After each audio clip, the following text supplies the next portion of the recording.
নমস্কার বন্ধুরা, নলেজ কাল্টিভেটারে স্বাগত। আমি সুদীপ ঘোষ শুরু করছি আজকের ক্লাস, যেখানে পড়ার সাথে হাসি ফ্রি। আজকে একটি গুরুত্বপূর্ণ বিষয় নিয়ে আলোচনা করব, যা আমাদের কম্পিটিটিভ এক্সামের কারেন্ট অ্যাফেয়ার্সে, বিশেষ করে মিসলেনিয়াসের জিকে টপিকের জন্য ইম্পর্টেন্ট। তার সাথে আমাদের সকলের জানা উচিত, কারণ এটি আমাদের দেশের নিরাপত্তা ও অখণ্ডতার সঙ্গে সম্পর্ক যুক্ত। রিসেন্টলি আমরা খবরে দেখছি যে চীন ভারতের লাদাখের আকসাই চীনে তাদের দখলদারি বাড়িয়েছে, আর সেই নিয়ে কিন্তু দুই দেশের মধ্যে যে সম্পর্ক আবার খারাপ হয়েছে এবং বিতর্ক তৈরি হয়েছে। তো আজকে আমাদের ভিডিওর টপিক হচ্ছে আকসাই চীন land dispute between India and China, অর্থাৎ ভারত ও চীনের মধ্যে এই আকসাই চীন যে ল্যান্ড ডিসপিউট আছে। তো আজকের ভিডিওতে আমরা দেখে নেব এই আকসাই চীনের নতুন করে কি দখলদারি আছে, আকসাই চীন ল্যান্ড ডিসপিউট বিষয়টা কি, আর আকসাই চীনকে নিয়ে যে ভারত চীন যুদ্ধ হয়েছিল 1962 সালে তা দেখে নেব। এই যুদ্ধে ভারতের হারের কারণ কি তা দেখে নেব। আর এখন যদি আবার এই আকসাই চীন ল্যান্ড ডিসপিউট নিয়ে দুই দেশের মধ্যে যুদ্ধ হয়, তাহলে কে জিতবে তা দেখে নেব, আর যুদ্ধ হওয়ার কতটা সম্ভাবনা আছে তাও দেখে নেব। ভিডিও শুরু করার আগে, এটি একটি শিক্ষামূলক ভিডিও। এই ভিডিওর কোনো অংশে হিংসা ও রাজনৈতিক ও সাম্প্রদায়িক বিদ্বেষ অন্তর্ভুক্ত করা হয়নি। তবু ভিডিওর কোনো অংশ বিতর্কিত মনে হলে সেটি অনিচ্ছাকৃত এবং তার জন্য ক্ষমা প্রার্থী। এখন ভিডিওটি পুরোপুরি দেখুন, আর এরকম কারেন্ট অ্যাফেয়ার্সের ভিডিও সম্পর্কে জানতে চ্যানেলটি সাবস্ক্রাইব করে পাশে থাকুন। এখন ভিডিও যে চীন ভারতবর্ষের লাদাখের আকসাই চীনে নতুন করে দখলদারি শুরু করেছে, ক্ষমতা তাদের বাড়িয়েছে। যা খবর পাওয়া যাচ্ছে যে চীন ভারতবর্ষের এই লাদাখের অন্তর্গত যে আকসাই চীন আছে, সেখানে তাদের নতুন দুটি কাউন্টি বা জেলা তৈরি করেছে। আর তাই নিয়ে কিন্তু দুই দেশের যে ল্যান্ড ডিসপিউট আছে সেটা কিন্তু আবার সামনে এসছে, বিবাদ সামনে এসছে। ভারত সরকার কিন্তু তার প্রতিবাদ করেছে এবং এই ইস্যুতে বিরোধীরা কিন্তু ভারত সরকারকে চেপে ধরেছে। আবার অনেকে বলছে যে যেভাবে এই আকসাই চীনকে নিয়ে ভারত চীনের মধ্যে যে সম্পর্ক খারাপের পথে যাচ্ছে, হয়তো ভারত চীনের মধ্যে আবার যুদ্ধ হতে পারে। আর যেই নিয়ে কিন্তু একটা বিরাট বড় বিতর্ক বা আতঙ্ক তৈরি হয়েছে। এখন আমরা দেখে নেব এই আকসাই চীন ল্যান্ড ডিসপিউট কি। মেনলি ভারত আর চীনের মধ্যে দীর্ঘ বর্ডার লাইন আছে, আর এই বর্ডার লাইনকে তিনটে সেক্টরে ভাগ করা হয়। একটা হচ্ছে পূর্ব সেক্টর, যেটা অরুণাচল প্রদেশ আর সিকিম। একটা হচ্ছে মিডিল সেক্টর, যেটা হচ্ছে উত্তরাখণ্ড আর হিমাচল প্রদেশ। আর একটা হচ্ছে পশ্চিম সেক্টর, যেটা হচ্ছে লাদাখ। এখন এই তিনটে সেক্টরের মধ্যে সব থেকে বেশি বিবাদ হচ্ছে দুটো সেক্টর নিয়ে, একটা পূর্ব সেক্টর আর একটা হচ্ছে পশ্চিম সেক্টর। এখন প্রথমে আমরা দেখে নেব পূর্ব সেক্টর বিবাদ, অর্থাৎ Arunachal Pradesh border dispute. Mainly Bharat চীন সীমান্তে অবস্থিত এই অরুণাচল প্রদেশ রাজ্যটিতে বেশিরভাগটা হচ্ছে যে বুদ্ধিস্ট মানুষের বসবাস। আর এই অঞ্চলে কিন্তু কোনো অ্যাকচুয়াল বর্ডার লাইন ছিল না, কারণ এই অরুণাচল প্রদেশ, যার আগে আমরা বলতাম নর্থ ইস্ট ফ্রন্টিয়ার এজেন্সি অর্থাৎ নেফা, এই অঞ্চলে বুদ্ধিস্ট মানুষের বাস ছিল। আর অন্যদিকে ওর সীমান্তে চীনের যেটা তিব্বত, সেখানেও কিন্তু বুদ্ধিস্ট মানুষের বসবাস। আর আমরা জানি বুদ্ধিস্ট মানুষ সবসময় শান্তিপ্রিয়, তাই কোনো বিবাদ ছিল না। দুই অঞ্চলের দুই প্রদেশের মানুষের কিন্তু খুব ভালো সম্পর্ক ছিল, যোগাযোগ ছিল, তাই কিন্তু এখানে কোনো অ্যাকচুয়াল বর্ডার লাইন ছিল না। পরবর্তী ক্ষেত্রে ব্রিটিশ শাসনের সময় তখন কিন্তু ব্রিটিশ সরকার একটা উদ্যোগ নেয় এই বর্ডার তৈরি করার জন্য, এবং সিমলা কনফারেন্স হয়েছিল। সেখানে চীন ছিল, তিব্বত ছিল আর ব্রিটিশ ভারত ছিল। কিন্তু চীন কোনো মতে খুশি ছিল না, কারণ চীন সবসময় মনে করতো যে তিব্বত তাদের আন্ডারে। তিব্বতকে ডাকা হয়েছে, অর্থাৎ তিব্বতের কোথাও স্বাধীনতা দেওয়ার, অর্থাৎ তিব্বতের স্বাধীনতাকে হয়তো মেনে নিয়েছে ব্রিটিশ ভারত। তাই চীন কিন্তু কোনো মতেই খুশি ছিল না। চীন সেই কনফারেন্স ছেড়ে বেরিয়ে গেছিল, আর ভারত অর্থাৎ ব্রিটিশ ভারত আর তিব্বতের মধ্যে কিন্তু এক চুক্তি স্বাক্ষরিত হয়েছিল। এই চুক্তি অনুযায়ী অরুণাচল প্রদেশের যে তাওয়াং আছে, সেই তাওয়াংকে ভারতের দেওয়া হয়েছিল। পরবর্তী ক্ষেত্রে চীন কিন্তু এই চুক্তি নিয়ে খুশি ছিল না। পরবর্তী ক্ষেত্রে চীন যখন লাদাখের দখলদারি নিয়ে নেয়, অর্থাৎ স্বাধীনতা হরণ করে নেয়, তখন থেকে কিন্তু চীনের সাথে ভারতের এই নিয়ে কিন্তু ডিসপিউট শুরু হয়। চীন কিন্তু বারবার চেষ্টা করে এই তাওয়ানকে দখল করার জন্য। আর এই যে ভারত চীন সীমান্ত, এখানে কিন্তু ম্যাকমোহন লাইন ছিল। এই ম্যাকমোহন লাইন চীন কিন্তু কোনোদিনই মানেনি। বারবার ম্যাকমোহন লাইনকে লঙ্ঘন করে চীন কিন্তু ভারতবর্ষের এই তাওয়াং সেক্টর দখল করার চেষ্টা করেছে, আর এখনও কিন্তু করে যাচ্ছে।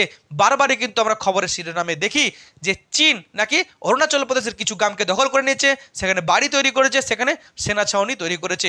অর্থাৎ সেই যে শুরু হয়েছিল সেটা কিন্তু এখনও চলে এসছে। বারবার চেষ্টা করছে চীন এই অঞ্চলকে দখল করার, আর ভারত কিন্তু তার প্রতিবাদ করছে এবং যোগ্য জবাব দিচ্ছে ভারতের আর্মি। এখন এত গেল অরুণাচল প্রদেশ সেক্টরের যে বিতর্ক। এখন আসছি আকসাই চীন যে বিবাদ। মেনলি আকসাই চীন যেটা, অর্থাৎ ভারতবর্ষের লাদাখের ঠিক উত্তরের দিকে অবস্থিত। এই অঞ্চলটা কিন্তু একসময় ছিল কি ঠান্ডা মরুভূমি, কেউই কিন্তু এই অঞ্চলের দিকে কখনোই নজর দেয়নি। পরবর্তীতে একজন শিখ রাজা গুলাব সিং সে কিন্তু এই জায়গাটাকে দখল করে নেয়, এবং সেই নিয়ে কিন্তু এই সেই থেকে কিন্তু একটা প্রদেশের নাম হয় যে গালওয়ান প্রদেশ। পরবর্তী ক্ষেত্রে ব্রিটিশ সরকার প্রথম চেষ্টা করেছিল যে আকসাই চীনে একটা বর্ডার লাইন তৈরি করার, তখনও কিন্তু তিব্বত বা চীন তারা কিন্তু কোনো মতেই এখানে ইন্টারেস্ট দেখায়নি। পরবর্তী ক্ষেত্রে চীন যখন তিব্বতে দখলদারি বাড়ায়, তখন তারাও কিন্তু একটা বর্ডার লাইন তৈরি করে ওই চ্যাংচেংমো যে প্রদেশ সেখান পর্যন্ত, এবং এই বর্ডার লাইনে চীন কিন্তু দেখায় যে আকসাই চীন চীনের অন্তর্গত। পরবর্তী ক্ষেত্রে কিন্তু চীন আর ব্রিটিশ ভারতের মধ্যে একটা দ্বন্দ্ব দেখা দেয়, এবং চীন আর ব্রিটিশ ভারতের মধ্যে কিন্তু একটা চুক্তি হয়েছিল, যেই চুক্তি অনুযায়ী কিন্তু এই আকসাই চীনকে দুই ভাগে ভাগ করে দেওয়া ছিল, একটা চীনের আর একটা ব্রিটিশ ভারতের। কিন্তু এই চুক্তিতেও কিন্তু দুই দেশের মধ্যে বিবাদ কিন্তু মিটেনি, বিবাদ কিন্তু চলতেই ছিল। চীনও খুশি ছিল না, ব্রিটিশ ভারতের যারা সরকারে ছিল তারাও কিন্তু খুশি ছিল না।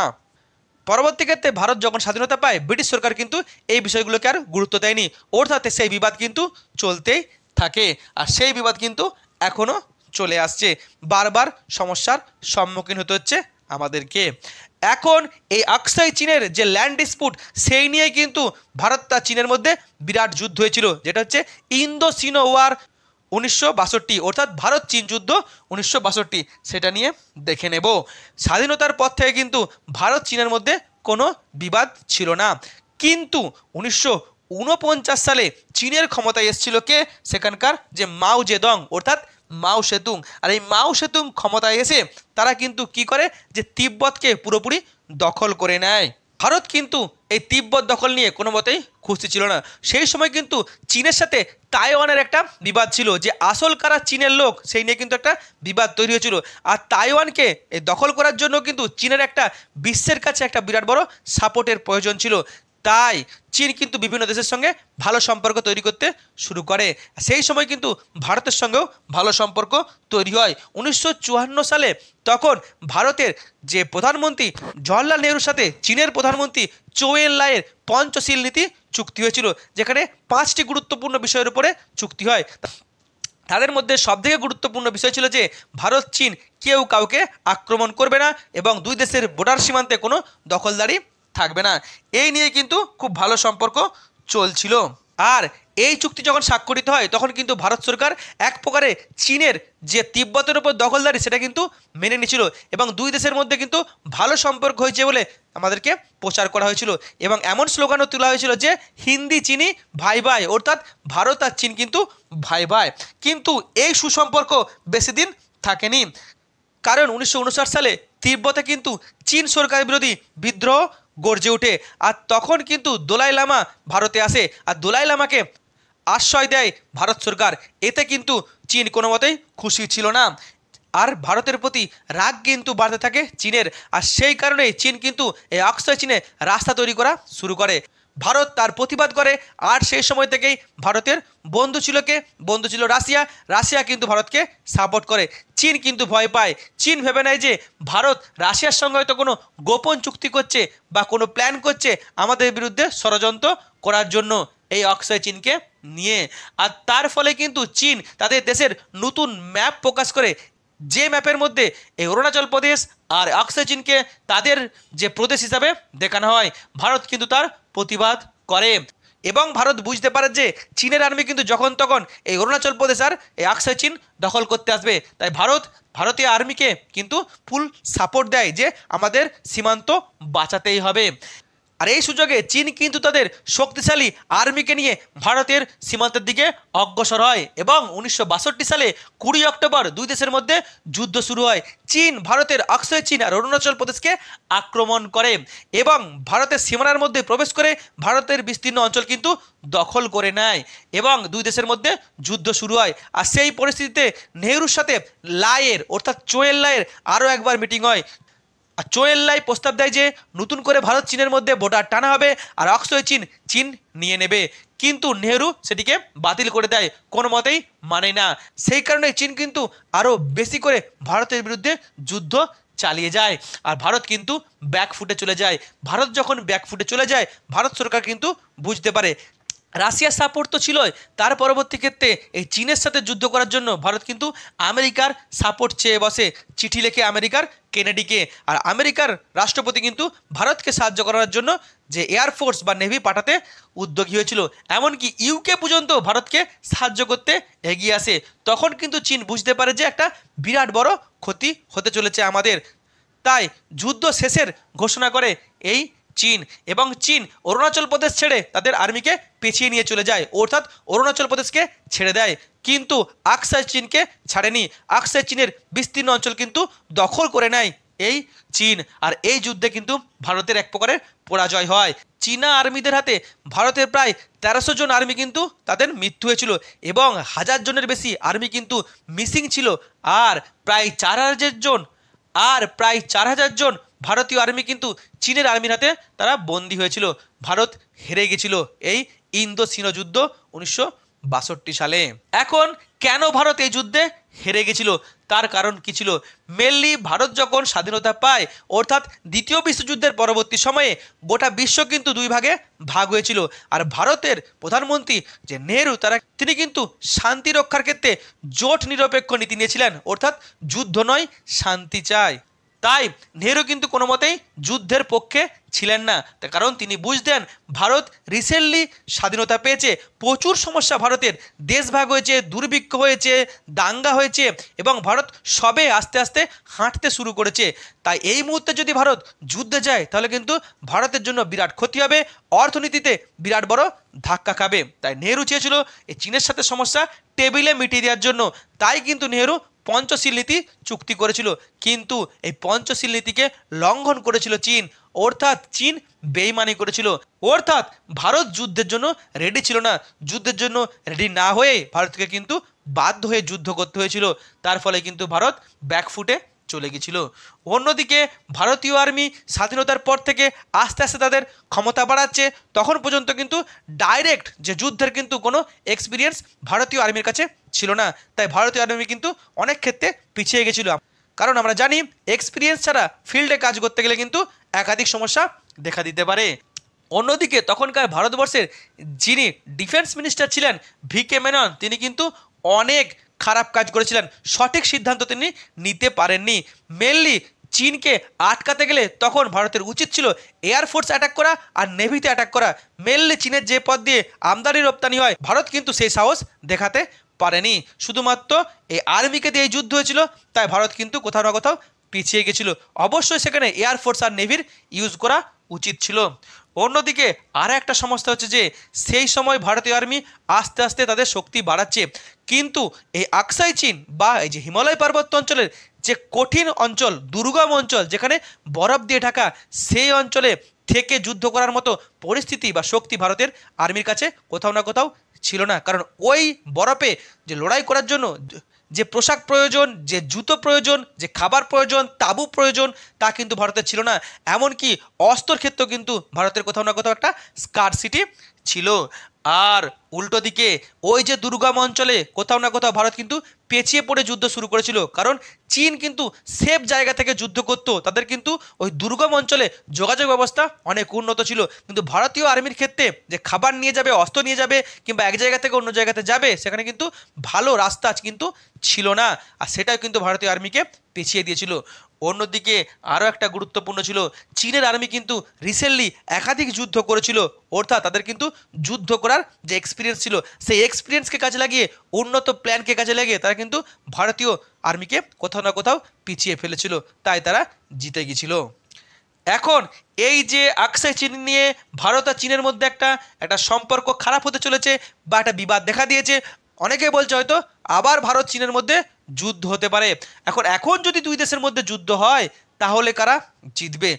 আমরা জানি চীন কিন্তু অনেক শক্তিশালী দেশ, চীনের আর্মি কিন্তু প্রথম পাঁচের প্রথমের দিকেই আছে, অর্থাৎ বুঝতে পারছি পৃথিবীর অন্যতম শক্তিশালী দেশ হচ্ছে চীন আর্মির দিক থেকে। অন্যদিকে আবার চীনের কাছে নিউক্লিয়ার অস্ত্র আছে, আবার উন্নত প্রযুক্তির যে টেকনোলজি আছে তাদের ডিফেন্স সিস্টেমে। অন্যদিকে চীনের সাথে এখন ভালো বন্ধুত্ব পাকিস্তান আর বাংলাদেশ, কারণ পাকিস্তান আর বাংলাদেশের সাথে ভারতের সম্পর্ক খারাপ। কোথাও না কোথাও চীন কিন্তু এই দুই দেশকে কাজে লাগাতে পারবে, অর্থাৎ একটা এক্সট্রা সুবিধা পাবে। এখন ভারতের আর্মি কিন্তু এখন কোনো মতেই দুর্বল নয়, পৃথিবীর প্রথম পাঁচে আছে কিন্তু এই ভারতীয় আর্মি, অর্থাৎ চীনের আর্মি থেকে কোথাও না কোথাও ভারতের আর্মি কিন্তু বিরাট পিছু নয়, প্রথম সারিতে আছে, 19-20-এ আছে। অন্যদিকে ভারতেরও কিন্তু যে নিউক্লিয়ার উইপেন আছে, অর্থাৎ পরমাণু অস্ত্র আছে, এবং উন্নত প্রযুক্তির যে ডিফেন্স সিস্টেম কিন্তু ভারতের কাছে আছে। অন্যদিকে ভারতীয় আর্মি একাধিক যুদ্ধ জয় করেছে পাকিস্তানের বিরুদ্ধে, অর্থাৎ অনেক এক্সপিরিয়েন্স আছে, তার সাথে আর্মস প্রচুর আছে, এবং ওই দুর্গম পরিবেশে অর্থাৎ বরফের উপরে থেকে যুদ্ধ করার মতো যে ভারতীয় আর্মির কাছে যে যুদ্ধ করার জন্য যে অস্ত্র কিংবা জুতো কিংবা ট্রেন কিংবা যে খাবারের প্রয়োজন তাকে নিয়ে কিন্তু আর কোনো সমস্যা নেই, অর্থাৎ ভারতীয় আর্মি কিন্তু অনেক শক্তিশালী। তাছাড়াও ভারতের যে বর্ডার রোড অর্গানাইজেশন আছে তারা কিন্তু ভারত চীন সীমান্তে একাধিক রাস্তা তৈরি করেছে, যেখানে কিন্তু ভারতীয় আর্মি কিন্তু যোগাযোগের ক্ষেত্রে ব্যাপক সুবিধা পাবে। অন্যদিকে ভারতের কিন্তু পুরনো বন্ধু অর্থাৎ রাশিয়া, যারা বারবার ভারতকে সাহায্য করেছে, সে তো ভারতের সঙ্গে আছে। এখন আবার আমেরিকা ইউকের সাথেও ভারতের কিন্তু সম্পর্ক ভালো আছে, এই শক্তিশালী দেশগুলো থেকে কিন্তু ভারত যে কোনো মুহূর্তে সাহায্য পেতে পারে। অর্থাৎ যদি দুই দেশের মধ্যে যুদ্ধ হয় তাহলে কিন্তু যে চীন একতরফা জিতে যাবে তা কিন্তু নয়, ভারতে কিন্তু যোগ্য জবাব দিবে। জোর টক্কর হবে দুই দেশের মধ্যে, ভারত কিন্তু কোনো মতেই পেছিয়ে যাবে না, যে কেউ জিততে পারে, সে ভারতও জিততে পারে কিংবা চীনও জিততে পারে, পরিস্থিতির উপরে নির্ভর করবে। এখন ভারত চীন যুদ্ধ হওয়ার সম্ভাবনা কতটা? এখন চীন এই যে দুই বিবাদ আকসাই চীন আর অরুণাচল প্রদেশকে নিয়ে মাঝে মাঝে কিন্তু তারা এই ইস্যুকে তুলে ধরে, এবং এটা তাদের একটা প্ল্যান, তাদের শক্তি দেখানোর ক্ষেত্রে, অন্যদিকে ইন্টারনাল ক্ষেত্রে তাদের সরকারের যে ক্ষমতা দেখানোর জন্য। কিন্তু ভারত কিন্তু এই প্ররোচনাতে কোনোদিনই পা দেয়নি। বছর কতক আগে যেখানে কিন্তু ভারতের যে গালওয়ান প্রদেশে 20 জন আর্মিকে কিন্তু খুন করেছিল চীনের আর্মি, যেটা সূত্রের খবর যে ভারতীয় আর্মি কিন্তু চীনের আর্মিকেও কিন্তু হত্যা করেছিল, চীন কিন্তু সেই খবর প্রকাশ করেনি। অর্থাৎ আমরা বুঝতেই পারছি ভারত কিন্তু টক করে জবাব দিতে চায়। আর এখনও যে চীন অক্সয় চীনে তাদের কান্ট্রি তৈরি করেছে, ভারত কিন্তু তার প্রতিবাদ করেছে, অর্থাৎ যে সহজে মেনে নেওয়ার অবস্থায় ভারত নেই। কিন্তু ভারত কিন্তু কখনোই আগের থেকে চীনের সাথে যুদ্ধ করতে যাবে না, কারণ ভারতের কিন্তু একটা নীতি আছে, ভারত কোনো দেশকে আক্রমণ করেনি, এটা গান্ধীজির দেশ, এটা হচ্ছে বিবেকানন্দের দেশ। তবে চীন আক্রমণ করলে কিন্তু ভারত ছেড়ে দেবে না। তবে দুই দেশের যদি যুদ্ধ হয় তাহলে কিন্তু দুই দেশের জন্যই ব্যাপক ক্ষতি, অর্থনীতিতে ব্যাপক প্রভাব পড়বে। বিশেষ করে দুই দেশের মধ্যে কিন্তু এক্সপোর্ট ইম্পোর্ট অর্থাৎ বাণিজ্যের সম্পর্ক অত্যন্ত গুরুত্বপূর্ণ, আর বাণিজ্যের উপরে যদি প্রভাব পড়ে তাহলে কিন্তু দুই দেশেরই ক্ষতি হবে। তাই দুই দেশের মধ্যে যুদ্ধ হওয়ার সম্ভাবনা কিন্তু অনেকটাই কম, সমস্যা টেবিলে মিটিয়ে নেওয়ার সম্ভাবনা কিন্তু বেশি। কয়েক মাস আগে কিন্তু ভারত চীনের মধ্যে একাধিক চুক্তি স্বাক্ষরিত হয়েছে, অনেকে ভাবছিল হয়তো যে চুক্তি স্বাক্ষরিত হওয়ার পর হয়তো দুই দেশের মধ্যে সম্পর্ক অনেকটাই ভালো হবে। এমনও খবর আছে যে চীনের রাষ্ট্রপতি শি জিনপিং ভারতে আসতে চলেছেন কিছুদিনের মধ্যেই, এমনকি ভারতবর্ষের প্রধানমন্ত্রী নরেন্দ্র মোদী চীনে যাবেন, অর্থাৎ দুই দেশের সম্পর্ক আরও ভালো হওয়ার সম্ভাবনা দেখা দিয়েছে। তার মধ্যে এই ইস্যুটি সামনে এসছে, আশা করি এই ইস্যুটাও কিন্তু মিটিং বা কথাবার্তার মধ্যে বা আলোচনার মধ্যে সমস্যার সমাধান হবে, দুই দেশের মধ্যে যুদ্ধ হবে না। মনে রাখতে হবে যুদ্ধ কোনোদিনও কোনো সমস্যার সমাধান নয়, যুদ্ধই যুদ্ধ তৈরি করে, যুদ্ধ মানেই ক্ষতি, মানুষের প্রাণ যাবে, অর্থনীতির ক্ষতি হবে এবং মানুষের জীবনে ব্যাপক প্রভাব পড়বে। যুদ্ধ নয়, শান্তি চাই। এই হলো আজকের ভিডিও। এখন ভারত চীন যুদ্ধ নিয়ে আপনার মতামত কি অবশ্যই কমেন্ট বক্সে জানাবেন। ভিডিওটি এখানে শেষ হলো। ভিডিওটি যদি ভালো লাগে অবশ্যই লাইক কমেন্ট শেয়ার এবং চ্যানেলটি সাবস্ক্রাইব করতে ভুলবেন না। আবার দেখা হবে নতুন একটি ভিডিওতে, ততক্ষণ পড়তে থাকো, হাসতে থাকো।